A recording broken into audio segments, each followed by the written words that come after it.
Hello students, myself Rajiv Atri. Today we are going to discuss dynamics of rotational motion.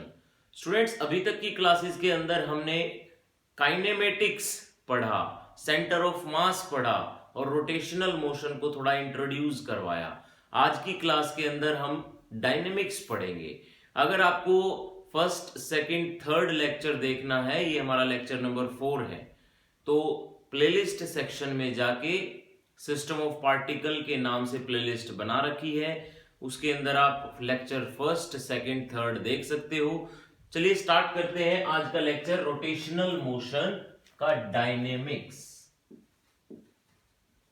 Dynamics of rotational motion. देखो, dynamics word का जो meaning है वो होता है cause. Cause of rotational motion क्या है? कोई बॉडी अगर किसी एक्सिस के अक्रॉस रोटेट कर रही है तो क्यों रोटेट कर रही है, इसको हम बहुत सारे एग्जांपल्स की हेल्प से पहले समझेंगे. आफ्टर दैट इसका मैथमेटिक्स करेंगे.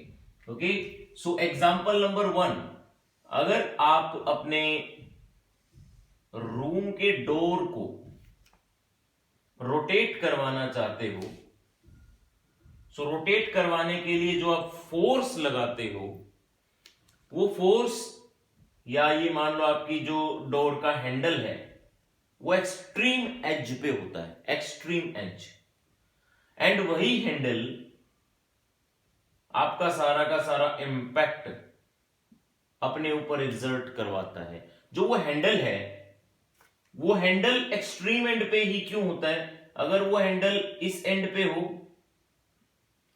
तो आपको कम फोर्स लगाना पड़ेगा या ज्यादा फोर्स लगाना पड़ेगा? ऑब्वियसली ज्यादा फोर्स लगाना पड़ेगा. क्यों? क्योंकि ये जो हमारा परपेंडिकुलर डिस्टेंस है, ये परपेंडिकुलर डिस्टेंस कम हो रहा है. एक ही कारण है आपके फोर्स के ज्यादा लगने का. ये जो हमारा रिजिड एंड है, रिजिड एंड से अगर आपका परपेंडिकुलर डिस्टेंस बड़ा है तो आपको फोर्स कम लगाना पड़ेगा. अगर रिजिड एंड से आपका फोर्स, आपका डिस्टेंस छोटा है, perpendicular distance from rigid and, अगर ये छोटा है तो आपको फोर्स ज्यादा लगाना पड़ेगा. सिमिलरली अगर आप अज्यूम करें किसी बोल्ट को खोलने के लिए जो आपने चाबी यूज कर रखी है या पाइप रेंच यूज कर रखा है, वो पाइप रेंच डिपेंड किस बात पे करता है कि नट बड़े ही आसानी से खुले? किस बात पे डिपेंड करता है कि उस पाइप रेंच को आपने पकड़ा कहां से हुआ, या पाइप रेंच की ये जो एफर्ट आर्म है, इसको एफर्ट आर्म कहते हैं, एफर्ट आर्म है वो कितनी लंबी है. अगर आप छोटे पाइप रेंच से किसी बोल्ट को खोलना चाहते हो तो आपको ऑब्वियसली ज्यादा फोर्स लगाना पड़ेगा. अगर आप किसी बड़े बोल्ट को खोलना चाहते हो तो आपको आपका पाइप रेंच या ये जो चाबी है ये ऑब्वियसली बड़े एफर्ट आर्म वाली यूज करनी पड़ेगी. क्यों? क्योंकि अगर एफर्ट आर्म आपकी बड़ी है, अगर एफर्ट आर्म जैसे कि चाबी आपके पास छोटी ही है, तो मैकेनिक क्या करते हैं, एक लोहे का पाइप इस एंड पे अटैच करके और फिर उस लोहे के पाइप की हेल्प से बड़े ही कम फोर्स लगा के नट को आसानी से खोल देते हैं. वो क्या कर रहे हैं बेसिकली? वो अपना टॉर्क मैक्सिमाइज कर रहे हैं by applying very small amount of force, और we can say that by increasing perpendicular distance. Means दोनों ही एग्जांपल्स से आप ये समझ पा रहे होंगे कि आपका जो अप्लाइड फोर्स है वो basically inversely proportional to perpendicular distance होता है. परपेंडिकुलर डिस्टेंस के इनवर्सली प्रोपोर्शनल. प्रोपोर्शनैलिटी का साइन हटाने के बाद क्या आता है? कोई कांस्टेंट आता है. ओके, और जो कांस्टेंट है, cross multiply perpendicular distance is equal to that constant is called torque. Obviously किसी बोल्ट को खोलने के लिए आपको टॉर्क उतना ही अप्लाई करना पड़ेगा, बट जो आप टॉर्क अप्लाई कर रहे हो उसके लिए जो फोर्स यूज हो रहा है वो फोर्स आप कितना ज्यादा लगा रहे हो या कितना कम लगा रहे हो, that depends on perpendicular distance. अगर परपेंडिकुलर डिस्टेंस बढ़ा तो फोर्स ऑटोमेटिकली कम लगेगा क्योंकि टॉर्क इज कांस्टेंट। अगर ये छोटा तो फोर्स आपको ज्यादा लगाना पड़ेगा। तो ये थोड़ा सा आपके दिमाग में बैठाने के लिए मैंने छोटी सी एक्सप्लेनेशन यूज करी है। अदरवाइज जो डायनेमिक्स है, dynamics means cause of rotational motion is tangential force और परपेंडिकुलर फोर्स कह सकते हैं, दैट इज टॉर्क। इसको हम क्या कह देते हैं, टॉर्क। मैथमेटिकली टॉर्क जो है इसको ऐसे रिप्रेजेंट करते हैं, कंप्लीट तो बन गया पाई, आधा pi. Torque is equal to what, force into perpendicular distance. और ये इनटू कोई नॉर्मल इनटू नहीं है, ये क्रॉस प्रोडक्ट होता है, क्रॉस प्रोडक्ट। अच्छा, क्रॉस प्रोडक्ट क्यों होता है भाई?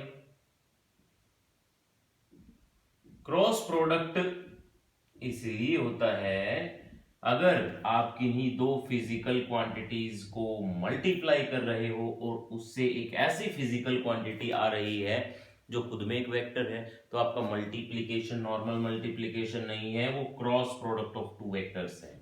ओके, ये फॉर्मूला जो मैथमेटिक्स है वो तो क्लियर हुई इसकी। ऐसा यूनिट हमारे टॉर्क की क्या होती है, newton metre. Force newton, perpendicular distance metre. अच्छा, डायमेंशन क्या होता है, डायमेंशन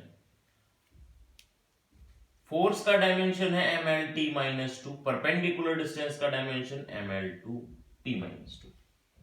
ऐसा ऐसा डायमेंशन आपने एनर्जी का भी देखा होगा। नाउ नेचर में कैसा नेचर है, वेक्टर नेचर है। और अगर वेक्टर नेचर है तो आपको डायरेक्शन बताने के लिए एक रूल समझना पड़ेगा।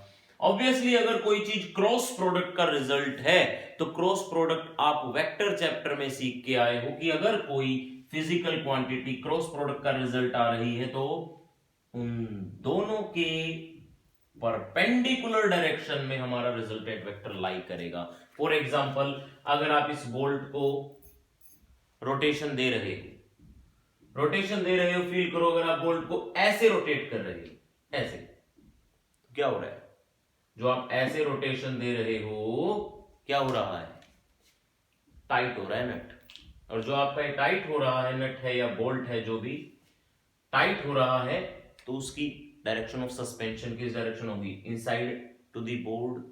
अगर आप इसको ऐसी रोटेशन दे रहे हो, इसको इस तरफ से ला रहे हो, then thumb will represent perpendicular outward direction of suspension of this bolt। means क्लियर है कि आपका फोर्स और आपका परपेंडिकुलर डिस्टेंस जिस प्लेन में लाई करता है, ये प्लेन है एक्स वाई प्लेन, ये प्लेन है वाई जेड प्लेन, ओके, और ये प्लेन है X Y Z X Z plane. ऐसे जिस प्लेन में आपका फोर्स और परपेंडिकुलर डिस्टेंस लाई कर रहा है उससे परपेंडिकुलर प्लेन में, परपेंडिकुलर एक्सिस के अलोंग क्या लाई करेगा, आपका इस एक्सिस में क्या लाई करेगा, रिजल्टेंट वेक्टर की डायरेक्शन, जो कि यहां पे क्या है, टॉर्क। अब आई बारी पॉजिटिव कब लूं और नेगेटिव कब लूं। देखें, आप इस वाले को एक्स जेड एक्सिस को हम पॉजिटिव मानते हैं ना, जो इसके अंदर की तरफ जा रहा है वो जेड एक्सिस नेगेटिव मानते हैं। अब खुद से देखिए, पॉजिटिव डायरेक्शन में कब सस्पेंशन हो रही है, जब आप खोलोगे इसको, जब आप किसी बोल्ट को खोलोगे तो बाहर की तरफ आएगा ना, और खोलते टाइम ऐसे फोर्स लगाना पड़ेगा। सो ये कौन सा, एंटी क्लॉकवाइज डायरेक्शन है। ये कौन सी डायरेक्शन होती है, क्लॉकवाइज डायरेक्शन होती है। सो आप बेसिकली इसकी डायरेक्शन कैसे बताओगे, direction of torque is given by torque की direction of torque is given by right hand thumb rule. Right hand thumb rule क्या है? If we curl our four fingers along the direction of force to the perpendicular distance, then thumb will represent the direction of resultant vector, or we can say torque. Anti clockwise direction क्या होती है? Anti clockwise यहां पे हम क्या लेते हैं? Positive. And clockwise direction को हम नेगेटिव कंसीडर करते हैं। वेक्टर है तो ऑब्वियसली पॉजिटिव नेगेटिव तो आपको पता होना चाहिए। So students, this is all about our torque.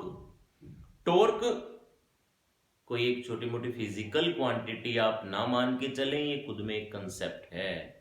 Concept क्यों है?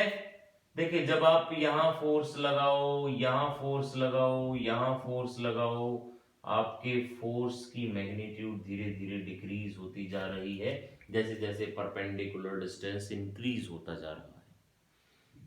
और जो डिक्रीज हो रहा है फोर्स, वो टॉर्क उतना ही पैदा करवा रहा है। सो जो ये टॉर्क बेसिकली आपको सिर्फ इतना ही नहीं पढ़ना। अब टॉर्क के लिए जो एक अलग से कंसेप्ट मैं बता रहा हूं आपको, टॉर्क के लिए आपको और भी बहुत सारी चीजें पढ़नी है। क्या पढ़नी है? टॉर्क की कार्टेशियन फॉर्म, टॉर्क की पोलर फॉर्म, एंड जो टॉर्क आपको डिफाइन करने की कोशिश कर रहा है, टॉर्क बेसिकली आपको रोटेटरी मोशन का फोर्स डिफाइन करने की कोशिश कर रहा है। सो हम टॉर्क को दूसरा नाम अगर देना चाहें तो टॉर्क को हम ये भी लिख सकते हैं मूवमेंट ऑफ फोर्स। और ये मूवमेंट जो है उसको आप नाम दे सकते हो एबिलिटी। अब आपको बहुत क्लियर हो रहा होगा कि एबिलिटी ऑफ फोर्स, आपके फोर्स की एबिलिटी क्या है? बोल्ट को खोलने की एबिलिटी है, गेट को रोटेट करवाने की एबिलिटी है, ये आपके फोर्स की एबिलिटी है। हाँ, सो एबिलिटी, चार टाइप्स की एबिलिटी आपको इस चैप्टर में पढ़नी है। Ability of force, ability of mass की एबिलिटी क्या है? इनर्शिया। मास की एबिलिटी होती क्या है? बेसिकली रेजिस्टेंस क्रिएट करने की। किसकी रास्ते में रेजिस्टेंस क्रिएट करने की? आपके फोर्स के रास्ते में रेजिस्टेंस क्रिएट करने की। सो यहां पे किसके रास्ते में रेजिस्टेंस क्रिएट करेगा? इनर्शिया। टॉर्क के डायरेक्शन में रेजिस्टेंस क्रिएट करेगा, और वो इनर्शिया को हम क्या बोलेंगे? Movement of inertia.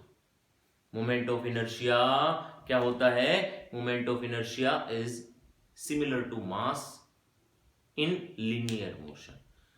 जो मास रोल प्ले करता है लीनियर मोशन में, वही इनर्शिया रोल प्ले करता, movement of inertia role play करता है रोटेटरी मोशन में। सो यहां पे आपको इससे एक रिलेशन मिल जाता है, force is equal to mass into acceleration होता था ना, यहां पे क्या होता है? Torque is equal to movement of inertia into acceleration. Similarly हम न्यूटन सेकंड लॉ पढ़ते थे, force is equal to rate of change of momentum. यहां पे क्या पढ़ोगे? Torque is equal to rate of change of angular momentum. ये दोनों फॉर्मूले भी आपको रिलेट करके दिखाऊंगा मैं आज की क्लास में। सो अभी इस क्लास में बेसिकली हमें कार्टेशियन फॉर्म, पोलर फॉर्म और ये दोनों रिलेशन पढ़ने हैं। इनको पढ़ने के बाद आप कंप्लीटली टॉर्क को फोर्स की तरह दिमाग में बैठा लोगे कि ये रोटेटरी मोशन का फोर्स है। सो पहले प्रोसीड करते हैं कार्टेशियन फॉर्म से। स्टूडेंट्स, कार्टेशियन फॉर्म क्या है? कार्टेशियन वर्ड हम किसके लिए यूज करते हैं? कार्टेशियन वर्ड हम यूज करते हैं आई cap, J cap, K cap की फॉर्म में। अगर कोई फिजिकल क्वांटिटी या कोई वेक्टर आपको रिप्रेजेंट करवाया जाए, जैसे कि एफ फोर्स को मैं रिप्रेजेंट करवा रहा हूं एफ एक्स आई कैप, एफ वाई जे कैप, एफ जेड के कैप। सो ये वेक्टर फॉर्म हो गई फोर्स की एक्स एक्सिस के अलोंग, जिसको मैंने रिप्रेजेंट करवा आई कैप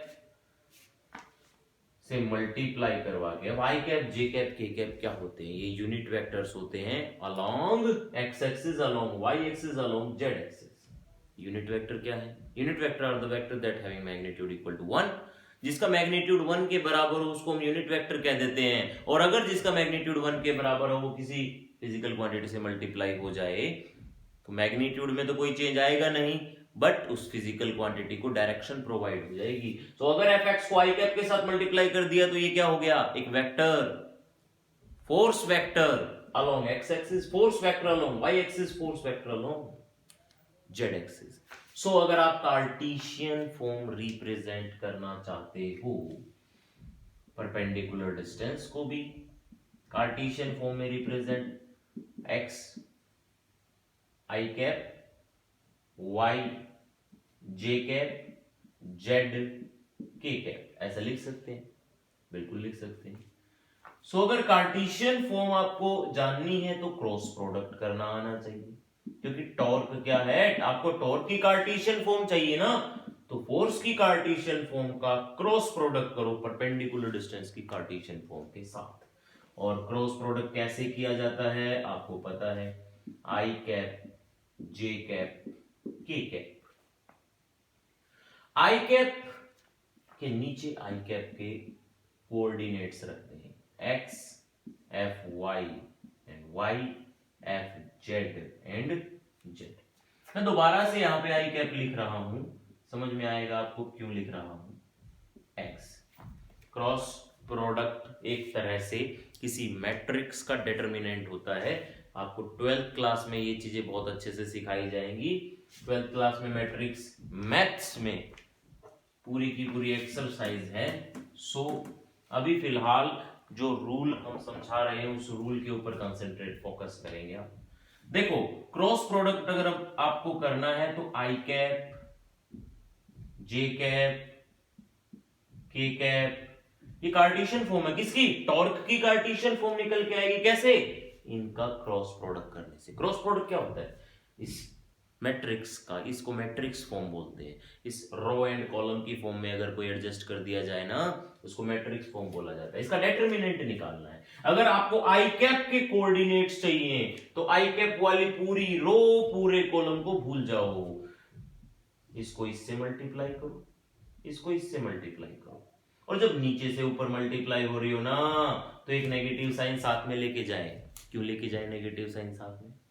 याद रहे क्रॉस प्रोडक्ट के लिए ये साइकिल रूल, आई जे के, आई क्रॉस जे के आना है, जे क्रॉस के आई आना है, के क्रॉस आई जे आना है। मीन्स जे क्रॉस के अगर आप करना चाहते हो, क्रॉस जे क्रॉस के अगर आप करोगे तो आई आएगा, बट के क्रॉस जे अगर आप करने लग गए हाँ तो माइनस का आई आएगा। मीन्स अगर आप फोर्स की जेड परपेंडिकुलर डिस्टेंस से मल्टीप्लाई कर रहे हो पॉजिटिव, परपेंडिकुलर डिस्टेंस की फोर्स से मल्टीप्लाई कर रहे हो तो नेगेटिव, ऐसा। सो यहां पे आपको क्या लिखना है? F Y Z minus Y F Z, ऐसे। ओके, पॉजिटिव जे कैप के सामने, जब जे कैप ये वाली रो ये वाला कॉलम भूल जाओ, मतलब के क्रॉस आई आपको जे निकालना है ना, के क्रॉस आई करो जे आएगा। ओके, के क्रॉस आई करें, इसकी इससे मल्टीप्लाई, इसकी इससे मल्टीप्लाई, फोर्स की परपेंडिकुलर डिस्टेंस से ठीक है पॉजिटिव, परपेंडिकुलर डिस्टेंस की फोर्स से नेगेटिव लेके जाएंगे नीचे से। ओके, अब एफ जेड इंटू एक्स ऐसे करें, F Z into x minus Z into F x. Okay, के कैप के कोऑर्डिनेट्स आपको निकालने हैं। के कैप कैसे निकलेगा? के कैप कैसे निकलेगा? आई क्रॉस जे से निकलेगा भाई। आई और जे की क्रॉस प्रोडक्ट मींस आई और जे की क्रॉस प्रोडक्ट, नीचे से ऊपर नेगेटिव साइन। ओके, क्या लिखेंगे? F X Y minus X F Y. ये क्या है हमारी, ये है हमारी टॉर्क की कार्टेशियन फॉर्म। क्या है, टॉर्क की कार्टेशियन फॉर्म। अब कार्टेशियन फॉर्म या डिटरमिनेंट निकालते टाइम कई टीचर्स का एक्सप्लेन करने का तरीका ये भी हो जाता है कि जे के सामने नेगेटिव साइन लगा दो और इस वाली रो को लिखो ही मत, आई जे के लिखो बस, और फिर ऐसे ही पैटर्न फॉलो करो। जब जे निकालोगे ना, इसकी इससे क्रॉस मल्टीप्लाई, तो वो बेसिकली वो पैटर्न भी ठीक है, ये पैटर्न भी ठीक है। मैंने आई को साथ में साइड में लिखा है, और जब आप आई क्रॉस के करते हो ना तो ऑब्वियसली नेगेटिव ऑफ जे आएगा। करना तो के क्रॉस आई होता था, ठीक है।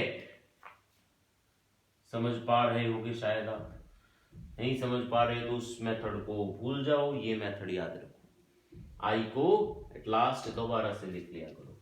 ये हम कार्टेशियन फॉर्म बोलते हैं, किसकी, टॉर्क की कार्टेशियन फॉर्म। मींस अगर आपको टॉर्क अलोंग एक्स एक्सिस निकालना हो, आई कैप के सामने वाला उठा लो भाई, ये क्या है, torque along X axis.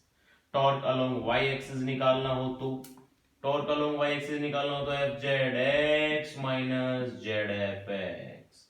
Torque along Z axis F X Y minus X F Y.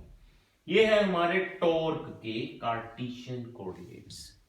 इन कार्टेशियन कोऑर्डिनेट्स की ये तो थी सिंपल मैथमेटिक्स की हेल्प से डेरिवेशन। अब इन्हीं कार्टेशियन कोऑर्डिनेट्स के ऊपर एक क्वेश्चन आता है। क्वेश्चन क्या, क्वेश्चन ये आता है कि प्रूव करो अगर फोर्स के जेड कंपोनेंट का, परपेंडिकुलर डिस्टेंस के जेड कंपोनेंट का आपके टॉर्क में कोई हाथ नहीं है, means fz is equal to 0 and position vector of perpendicular distance along z axis is 0, then prove that torque is always along z axis only। मतलब fz 0 कर दो, z को 0 कर दो, तो ये दोनों तो वैसे ही 0 हो जाएंगे, बचा क्या, torque z। It means torque ये आपको सिर्फ ये समझाने की कोशिश कर रहा है कि जो टॉर्क आता है, जो टॉर्क इंड्यूस होता है, वो फोर्स और परपेंडिकुलर डिस्टेंस दोनों के परपेंडिकुलर होता है। इसी की पोलर फॉर्म अगर हम रिप्रेजेंट करें तो इसको पोलर फॉर्म कह देते हैं, एफ क्रॉस क्रॉस प्रोडक्ट। जो फॉर्म पोल्स डिटरमाइन करे, पोल्स मींस आइदर पॉजिटिव और नेगेटिव, डिटरमाइन करे उसी को तो पोलर फॉर्म कहेंगे। अब इनकी डेरिवेशन हम फिजिक्स के नजरिए से देखते हैं। फिजिक्स में कार्टेशियन एंड पोलर फॉर्म क्या है, सेम फॉर्मूला सेम निकल के आएगा। ओके, एक मैं डायग्राम आपको, जो भी मैंने क्वेश्चन बोला ना, उसी क्वेश्चन को फेस करते हुए एक डायग्राम बनाएंगे। लेट अस कंसीडर कोई भी बॉडी रोटेटरी मोशन में है, कोई भी body, heavenly body rotatory motion में है। मैंने उस बॉडी का, क्योंकि मैं सेंटर ऑफ मास का कंसेप्ट समझ चुका हूं, आप भी समझ चुके हो, सो मैंने उस बॉडी के सेंटर ऑफ मास को पॉइंट आउट किया, ओके, जो कि आर वेक्टर की दूरी पे, R is the position vector of centre of mass. आपने जो भी फोर्स लगाया वो फोर्स टेंजेंशियली लगा इसके ऊपर, force alpha, perpendicular distance theta, angles पे इंक्लाइंड है हमारे एक्स कोऑर्डिनेट से, एक्स एक्सिस से, ठीक है। अच्छा, इसने पॉइंट ने डिस्प्लेसमेंट कर ली भाई, रोटेट हुआ है पॉइंट, तो ऑब्वियसली यहां पर डिस्प्लेसमेंट कर ली। रिजिड बॉडी है, रिजिड बॉडी है तो सेम एंगुलर डिस्प्लेसमेंट निकल के आएगी हर एक पार्टिकल की, okay. R dash is the final position vector, so ये है हमारा linear displacement. D R consider कर सकते हैं, D R is the linear displacement. अच्छा, D R force dot D R, ये क्या आएगा, वर्क डन निकल के आएगा ना। अगर आपको किसी भी फोर्स का रिजल्ट पता करना है, जैसे कि यहाँ पे फोर्स का रिजल्ट क्या निकल के आ रहा है, टॉर्क निकल के आ रहा है ना। अगर किसी भी टाइप के फोर्स का आपको रिजल्ट पता करना है तो उस फोर्स का वर्क डन निकालोगे। यहाँ पे मैंने वर्क डन निकाला, फोर्स डॉट डिस्प्लेसमेंट। कैसा डिस्प्लेसमेंट हो रहा है, 2 डायमेंशनल डिस्प्लेसमेंट हो रहा है, क्योंकि एक्स एक्सिस की तरफ भी तो खिसका है और वाई एक्सिस की तरफ भी खिसका है। हमारा सेंटर ऑफ मास। कितना किसका एक्स एक्सिस की तरफ, dx, y एक्सिस की तरफ dy। सिमिलरली फोर्स भी हमारा दोनों एक्सिस में लग रहा है। एक्स एक्सिस की तरफ कितना फोर्स लगा, देखो एक्स एक्सिस से अल्फा पे इंक्लाइंड है ना, so alpha is cos alpha, अरे अलोंग कंपोनेंट, ये है हमारा परपेंडिकुलर कंपोनेंट, जिसको हम क्या लिखेंगे, साइन अल्फा। अंडरस्टैंड। देखिए F dot D R force कौन सा है, कार्टेशियन फॉर्म आपको रिप्रेजेंट करवानी है, क्योंकि 2 डायमेंशनल फोर्स लग रहा है। जो मैंने अभी अभी क्वेश्चन बोला ना, फोर्स x और y में लगेगा, परपेंडिकुलर डिस्टेंस x और y में लगेंगे, तो आपको प्रूव करना है कि टॉर्क z में निकल के आएगा 100%, वो प्रूव कर रहे हैं अभी। देखो torque, force Fx i cap Fy j cap dot displacement along x axis कितनी थी, dx, अलोंग y एक्सिस कितनी थी, dy is equal to small work done, small work done. Complete work done निकाल के लाओ। कंप्लीट वर्क डन कैसे निकाल के लाए, dx और dy हटाओ यहां से कैसे भी करके। अच्छा डॉट प्रोडक्ट कैसे होता है, i dot i is equal to 1, so i और i वालों की मल्टीप्लाई हम कर सकते हैं। i डॉट i क्या आएगा, 1 आएगा। i dot j 0, fx fy dy ये रह गया बस। बाकी जो हम आई जे या जे आई की क्रॉस डॉट मल्टीप्लीकेशन करते हैं ना, डॉट प्रोडक्ट करते हैं, वो जीरो रहती है। क्यों जीरो रहती है उसके बारे में भी हमने वेक्टर की जो हमारी प्लेलिस्ट है, वेक्टर चैप्टर भी कंप्लीट जो प्लेलिस्ट बना के डाल रखी है उसको देखें, cross product, dot product with numericals, उसके अंदर हमने सोल्व करवा रखा है। प्लेलिस्ट सेक्शन में जाके वेक्टर नाम से प्लेलिस्ट मिलेगी, उसको एक बार आप देखें। Yes, fx dx and fy dy ये निकल के आया। जब तक d रहेगा आगे तब तक वर्क डन भी स्मॉल रहेगा। आपको ओवरऑल वर्क डन निकाल के लाना है तो d को हटाओ भाई। d को कैसे हटाऊं, देखो एक बार, ये जो मैं यहाँ पे लिखवा रहा हूं, r जो पोजीशन वेक्टर माना था हमारे सेंटर ऑफ मास का, वो भी तो थीटा एंगल पे प्रोजेक्ट हो रखा था। तो ये वाला कंपोनेंट x कंपोनेंट क्या होगा, r का, r cos थीटा, एंड जो y कंपोनेंट होगा r का, वो क्या होगा, r sin थीटा। ऐसा होगा, होगा। यहां पे अगर मैं लिखूं fx, थोड़ा सा मैथमेटिक्स यहां पे भी आपको लाना पड़ेगा। कैसे, देखो x कंपोनेंट क्या है, r cos theta, y component क्या है, r sin थीटा। आपको xy चाहिए नहीं चाहिए, आपको dx और dy चाहिए in form of rotatory displacement, मतलब d थीटा एंड d। यहां पे आप इसको डिफरेंशिएट करो विद रिस्पेक्ट टू थीटा, क्या आएगा, r cos का डिफरेंशिएशन माइनस साइन थीटा। ये d थीटा आप इधर यहां पे लगा ले, यहां पे लगा ले, एक ही बात है ना। थीटा के रिस्पेक्ट में डिफरेंशिएशन हो रहा है तो एंगल का भी तो होगा ना दोबारा से। अच्छा r साइन थीटा क्या है, y minus y d theta. ये थोड़ी सी आपको कैलकुलेशन यहां पे सीखनी पड़ेगी अगर आपको dw से w निकाल के लाना है तो। देखिए differentiation dy, r as it is, sine का डिफरेंशिएशन होता है cos थीटा, अगेन थीटा का differentiation d theta. r cos theta क्या है, x है ना, तो यहां पे क्या लिखेंगे, dy is equal to x d theta. ये वैल्यू यहां सब्स्टिट्यूट करें। सब्स्टिट्यूट करने के बाद जो fx dx की जगह पे क्या लिखना बच्चों, minus y d theta. Okay, dy की जगह पे क्या लिखना, x d theta is equal to dw। d theta common आ सकता है, बिल्कुल आ सकता है भाई। अगर मैं इसको माइनस y ऐसे fx into y and plus fy into x ऐसे लिखू इंटू dw। वर्क डन की जगह वर्क डन बैठा, डिस्प्लेसमेंट की जगह पे एंगुलर डिस्प्लेसमेंट है, सो फोर्स की जगह पे क्या आएगा, अरे f dot force dot displacement होता है ना वर्क डन। डिस्प्लेसमेंट अगर मैंने रोटेटरी फॉर्म में कन्वर्ट कर दिया तो फोर्स टॉर्क, इसको भी तो रोटेटरी मोशन में कन्वर्ट करोगे ना भाई। और अगर इसको हम रोटेटरी मोशन में कन्वर्ट करें, सो ये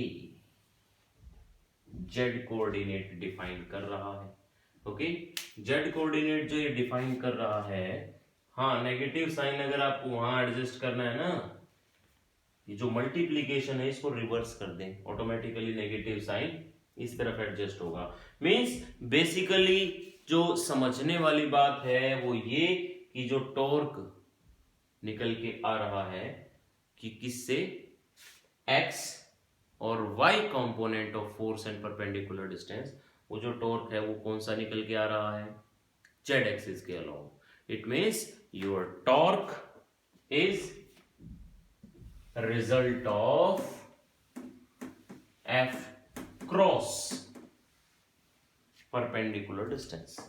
Now what is the polar form? Polar form भी आपको यहीं से मिल जाएगी। क्या है, क्या रही हमारा x f y minus y f x, ऐसा निकल के आया ना, ऐसा निकल के आया क्या, टॉर्क। वैल्यू पुट करें बस, x की वैल्यू क्या होती थी, r cos theta, F Y की वैल्यू क्या होती थी, एफ साइन थीटा, ऐसा साइन अल्फा, सॉरी अल्फा, अरे फोर्स अल्फा डिग्री पे प्रोजेक्टेड है, दैट्स व्हाई। अच्छा नेगेटिव साइन, वाई की वैल्यू क्या होती थी, R sine theta, and F X की वैल्यू क्या होती थी, एफ कॉस अल्फा, ऐसा ठीक है। आर और एफ कॉमन निकालें, क्या आया, साइन ए कोस बी माइनस कोस ए साइन बी, समझ में आ रही बात। Are F sign A minus B लिख दूं, ये है हमारा टॉर्क। पोलर फॉर्म में निकालेंगे, शांति पोलर फॉर्म में भी निकालेंगे इसको। हमारे इस जो रिप्रेजेंटेशन थी, जो काम की चीजें हैं ना, उनको एक बार खोल लाओ।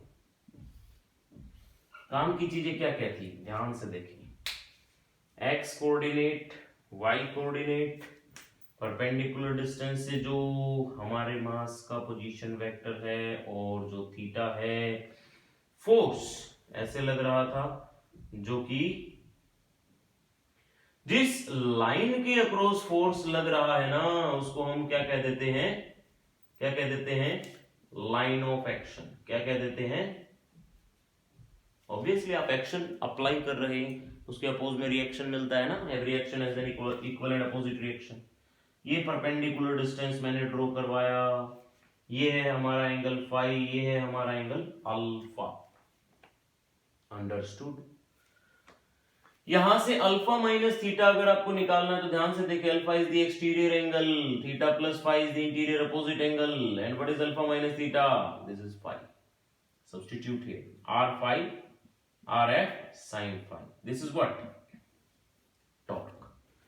Again what is sin phi here, angle के सामने वाला परपेंडिकुलर, एंड परपेंडिकुलर के सामने वाला hypotenuse. So perpendicular distance divide by hypotenuse is equal to what, sin phi। Perpendicular distance is equal to r into sin phi। समझ में आ रही कुछ बात, r इनटू sin phi क्या है, r into sin phi force, r sin phi क्या है, perpendicular distance. This is what, this is your torque. और जो टॉर्क डायरेक्शनल फॉर्म है ये इसकी, डायरेक्शनल फॉर्म ही तो पोलर फॉर्म होती है, पोल्स जिसमें रिप्रेजेंट हो जाए। So this is all about polar coordinate and Cartesian coordinate, polar form and Cartesian form. ठीक है, आप पॉज करके इसको स्क्रीनशॉट कर लिया कीजिए, बहुत ही समझदार स्टूडेंट्स हैं। अब जो मैं बता रहा था आपको, रिलेशन छोटा सा जो सिमिलैरिटी पैदा करेगा आपके दिमाग में फोर्स की रिस्पेक्ट में हमारे टॉर्क को। क्या हम एफ वाई को ऐसे लिख सकते हैं, पी वाई, हाँ, क्या हम एफ एक्स को ऐसे लिख सकते हैं, पी एक्स, क्यों, अरे rate of change of linear momentum is force, so D by D T, क्या हम इसको ऐसे लिख सकते हैं इक्वेशन को, X P Y minus Y P X, बिल्कुल लिख सकते हैं। समझ में आ रहा है कुछ, L angular momentum is X P Y minus Y P X. Angular momentum भी यही होता है जो हमारा, ये एंगुलर मोमेंटम की कार्टेशियन फॉर्म है। टॉर्क और एंगुलर मोमेंटम के बीच का रिलेशन। अच्छा, इस रिलेशन को हम दूसरे तरीके से भी निकाल सकते हैं, जैसे कि मैं बता रहा था कि torque is equal to F cross perpendicular distance होता है, ऐसे ही L is equal to P cross perpendicular distance होता है। कंसेप्ट जब तक क्लियर नहीं होगा तब तक क्लास खत्म नहीं होगी। कंसेप्ट क्लियर होना बहुत जरूरी है। P क्रॉस परपेंडिकुलर डिस्टेंस, एक बार आप डिफरेंशिएट करो, dl बाई dt करो। अरे मल्टीप्लाई में दोनों वेक्टर हैं, आप पहले एक का डिफरेंशिएशन करोगे, है ना, first as it is, second का differentiation plus second as it is, first का डिफरेंशिएशन। ओके, ठीक है जी। अब क्रॉस प्रोडक्ट में है ये, ध्यान रहे, cross product. dr by dt is what? Velocity. Okay. P is what? Mass into velocity. अरे लीनियर मोमेंटम, ये तो बहुत पहले सीख के आए हैं हम। r cross dp by dt is what? Force. हाँ, r क्रॉस f क्या होता है? अरे टॉर्क होता है भाई। ओके, ये क्या है? ये क्या हो गया? v cross v। एक वेक्टर खुद से ही क्रॉस प्रोडक्ट में आ गया, इसका मतलब इन दोनों के बीच का एंगल कितना? 0 degree. Means I cross I, J cross J, K cross के, ये क्या होता है? 0। कोई वैल्यू नहीं होती इनकी, कोई वैल्यू नहीं होती, तो ये हमारा 0 हो गया। Torque is equal to what? dl by dt। ये है हमारे टॉर्क का रिलेशन विद एंगुलर मोमेंटम। मैंने एक और बोला था आपको रिलेशन प्रूव करवाऊंगा, हाँ, जो टॉर्क को फोर्स की सिमिलर लाके रख देगा। देखो, जो टॉर्क है हमारा, एक हेवनली बॉडी, ये सेंटर ऑफ मास के लिए जो मैंने किया, भूल जाओ इसको। एक हेवनली बॉडी के लिए पहले हर एक बहुत सारे पार्टिकल्स होते होंगे ना, बड़ी सी बॉडी के अंदर तो बहुत सारे पार्टिकल्स होते होंगे। पहले पार्टिकल के लिए फोर्स क्रॉस परपेंडिकुलर डिस्टेंस, दूसरे पार्टिकल के लिए force cross perpendicular distance, nth particle पे ऊपर लगा हुआ force cross perpendicular distance. Force is what? Force is mass into acceleration. हाँ, everything is a vector quantity. F cross force is what? Force is mass into acceleration. M2 A2 R2. Okay, vector vector vector dash dash dash Mn An Rn, mass into acceleration, है ना, force। acceleration क्या होता है? A is equal to alpha r। ये मैंने अपनी lecture number 3 में जो मैंने kinematics of circular motion, rotatory motion करवाया हुआ है, उसके अंदर रिप्रेजेंट किया ये relation. A is equal to alpha, यहाँ पे सब्स्टिट्यूट करेंगे, r का square, m2 alpha r2 square, mn alpha rn square. Alpha में अल्फा 1 अल्फा 2 अल्फा 3 क्यों नहीं लिख रहा? अरे भाई, रोटेटरी मोशन में हर एक पार्टिकल के लिए थीटा ओमेगा अल्फा सेम होता है, v and acceleration, linear acceleration a and perpendicular distance, या फिर हम कह सकते हैं डिस्प्लेसमेंट, वो ये चीजें डिफर करती है। ये परपेंडिकुलर डिस्टेंस है ना, m1 r1 square, m2 r2 square, mn rn square into alpha. क्या हम इसको ऐसे लिख सकते हैं? mi स्क्वायर समेशन के रूप में। अरे भाई, समेशन भी एक तरह का इंटीग्रेशन होता है, बट समेशन उस जगह आप अप्लाई कर सकते हो जहां पे काउंटेबल नंबर या कुछ नंबर ऑफ पार्टिकल्स होते हैं ना, जहां पे काउंटिंग पॉसिबल है वहां पे समेशन लगाओ, जहां पे यूनिफॉर्म डिस्ट्रीब्यूशन है वहां पे इंटीग्रेशन लगाओ। ये सारी चीजें भी सिखाएंगे हम जब आपको मोमेंट ऑफ इनर्शिया सिखाऊंगा। अभी फिलहाल मोमेंट ऑफ इनर्शिया ये समझ लें कि ये जो फिजिकल क्वांटिटी है ना, ये कौन है? Moment of inertia. And moment of inertia क्या होता है? Mass of rotatory motion. Mass into acceleration is what? Force in linear motion, but rotatory motion में क्या होगा? अल्फा। सो ये सारे एक्सप्रेशंस की बेसिस पे मैं आपको बस ये समझाने की कोशिश कर रहा था कि alpha is not so simple physical quantity. Alpha के रिलेटेड जो एक्सप्रेशंस थे वो आपको ये समझाने की कोशिश कर रहे हैं कि टॉर्क से रिलेटेड जो एक्सप्रेशन थे वो ये समझाने की कोशिश कर रहे हैं कि torque is force in rotatory motion. जो रोल फोर्स प्ले करता है ना लीनियर मोशन में, वही रोल टॉर्क प्ले करता है रोटेटरी मोशन में। सो वीडियो थोड़ी लंबी हो गई होगी स्टूडेंट्स, पॉज कर करके आज थोड़ी देख ली, कल थोड़ी देख ली, ऐसे देख लिया करें।